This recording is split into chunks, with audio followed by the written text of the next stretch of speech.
In Oregon, riding a bike or electric scooter comes with responsibility and a few rules that help keep everyone safe.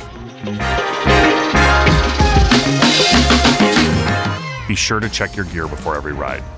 Make sure your brakes work, your tires are good, and if it's getting dark, make sure to use lights and reflectors. All electric scooter riders are required to wear a helmet, regardless of your age. And for cyclists, a helmet is required if you're under the age of 16. For electric scooters, you must be at least 16 to ride and not exceed 15 miles per hour in speed. You are required to follow the same road rules as bikes. Use the bike lane. For electric scooters, sidewalk riding is usually not allowed unless entering or leaving an adjacent property. Obey all signals.